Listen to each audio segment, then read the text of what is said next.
2000 ஆண்டுகளுக்கு முன்னால் எல்லோருக்கும் கல்வியாக இருந்ததை நீ படிக்காதே என்று சொல்லுவதற்கு ஒரு தத்துவம் வந்தது. அந்த தத்துவம் இன்றைக்கு இருக்கிற RSS தத்துவம்.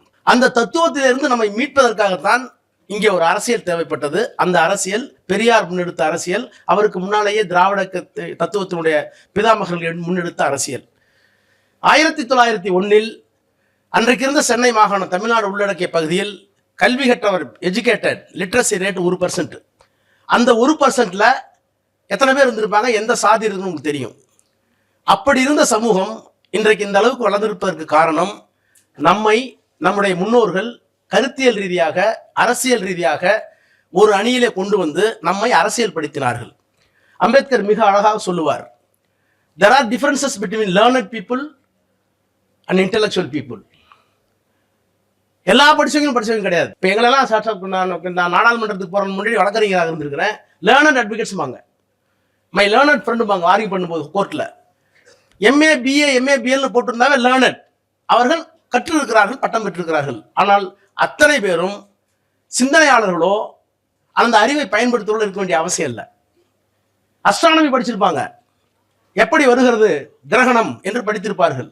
சூரியன் எப்ப சந்திரன் மறைக்குது, அப்படி மறைத்தால் என்ன நிகழும் என்பதையெல்லாம் அஸ்ட்ரானமியில படிச்சுட்டு வீட்டுக்கு போய் சந்திர கிரகணம், பாம்பு வந்து நிலாவை முழுகுது, அதுக்காக தோஷம் இருக்கேன் அப்படின்னு சொல்றது நம்பிக்கை. அப்ப அறிவியலுக்கும் நம்பிக்கைக்குமான இடையில் போட்டி வந்த போது உங்களை அறிவியல் பக்கம் திருப்பி அரசியல் படித்த இயக்கம் தான் பெரியாருடைய இயக்கம். அந்த இயக்கத்திற்கு பின்னால் அந்த தத்துவம் தான் அவர் சொன்ன திராவிட தத்துவம். அப்ப இந்தியாவில் 2 தத்துவங்கள் இருக்கிறது. அது மரபின ரீதியாகவே உள்வாங்கப்பட்டிருக்கிறது. விந்திய மலைக்கு அப்பாலே இருந்தவர்கள் பேசிய மொழி சமஸ்கிருதம். விந்திய மலைக்கு இந்த பகுதியில் இருக்கும் பேசிய மொழி திராவிட மொழிகள். திராவிட மொழிகள் என்ன? கன்னடமும் கலிதெலுங்கும் கவின் மலையாளமும் தாயே தமிழே உன் உதிரத்தே உதித்தெழுந்தே ஒன்று பல ஆயிடணும். தமிழ் தான் இருந்துச்சு. தமிழ்ல இருந்து கிடைத்து மலையாளம் தெலுங்கு எல்லாம் வந்தது.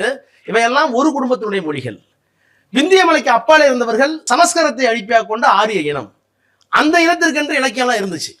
அப்ப இந்த 2க்குமான இலக்கியங்கள், 2க்குமான பண்பாட்டு கூறுகள் இருந்தன என்பது உண்மை. தமிழை போலவே சமஸ்கிருதமும் ஒரு மூத்த மொழி என்பது உண்மை. இன்னும் சொல்ல போனால் உலகளாவிய அளவில் அது ஒரு செம்மொழியாக அங்கீகரிக்கப்பட்டிருக்கிறது இன்னமும் என்பது உண்மை. ஆனால் அது இன்றைக்கு செத்த மொழியாக இருக்கிறது. நாம் வாழ்ந்து கொண்டிருக்கிற மொழியாக இருக்கிறோம். அது சொன்ன தத்துவம் வேறு, பிறப்பின் அடிப்படையில் வித்தியாசம் இருக்கிறது என்று சொன்ன தத்துவம். நம்முடைய தத்துவம் பிறப்புக்கும் எல்லா உயிர்க்கும் என்ற தத்துவம்.